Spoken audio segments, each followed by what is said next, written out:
nga paso, Santo Entierro, ang paglubong sang bangkay ni Jesus, the burial of Jesus. Camarero, sindi sa langit.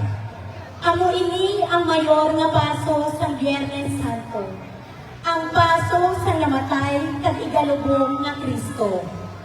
Sa sini, ginapamalandong naton nga si Ginoong Jesucristo, bangod siya matuod nga tawo sa tanan nga butang, luwas lamang sa sala, nag-ambit man sang aton tawhanon nga kinaugali. Napatay siya kadinubong suno sa mga pamaagi sa iyang panahon.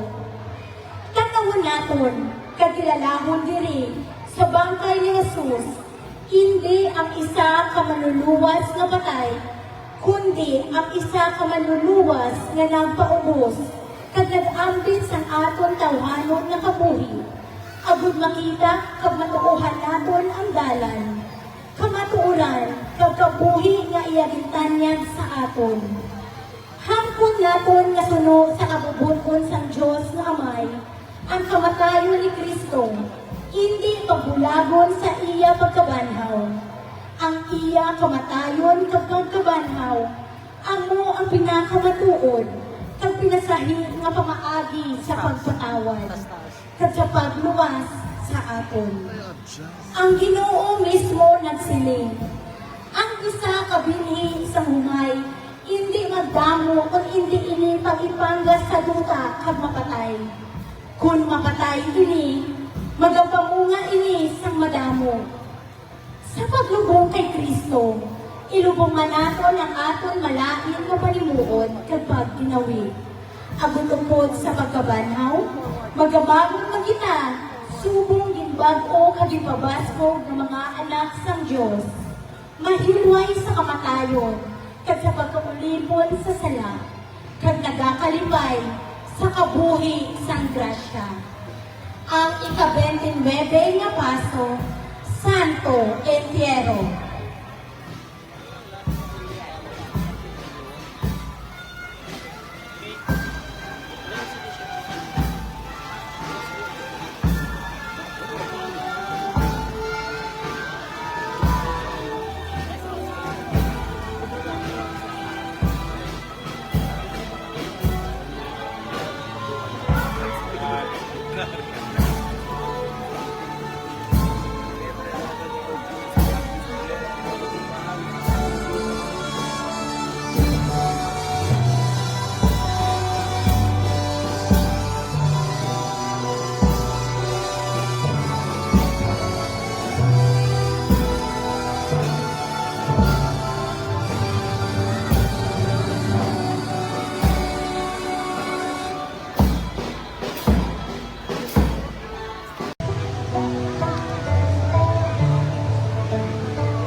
Ika-29 nga paso, Santo Entierro, ang paglubong sang bangkay ni Jesus, the burial of Jesus. Camarero, sindi sa langit. Amo ini ang mayor nga paso sang Biyernes Santo, ang paso sa namatay kag igalubong nga Kristo. Sa sini, ginapamalandong naton nga si Ginoong Jesucristo, bangod siya matuod nga tawo sa tanan nga butang, luwas lamang sa sala, nag-ambit man sang aton tawhanon nga kinaugali. Napatay siya kag ginlubong suno sa mga pamaagi sang iya panahon. Tanawon naton, kagilalahon diri sa bangkay ni Jesus, hindi ang isa ka manluluwas nga patay, kundi ang isa ka manluluwas nga nagpaubos, kag nag-ambit sang aton tawhanon nga kabuhi. Agud makita kag matuuhan naton ang dalan. Kamatuoran kag kabuhi nga iyagintanyan sa aton. Hangkon naton nga sunod sa kabubuton sang Dios nga Amay, ang kamatayon ni Kristo, hindi pagbulagon sa iya pagkabanhaw. Ang iya kamatayon kag pagkabanhaw, amo ang pinakamatuod kag pinasahi nga pamaagi sa pagpatawad, kag sa pagluwas sa aton.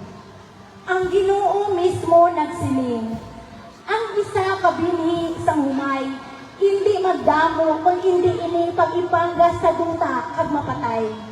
Kung mapatay ini, magapamunga ini sang madamo. Sa paglubong kay Kristo, ilubong man naton ang aton malain nga panimuod kag pagginawi. Agut upod sa pagkabanhaw, magamamon magita, subong ginbag-o kag ginpabasfog nga mga anak sang Dios.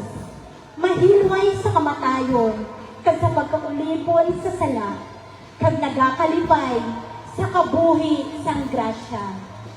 Ang ika-29 na paso, Santo Entierro.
Ang ika-30 nga paso, Mater Dolorosa.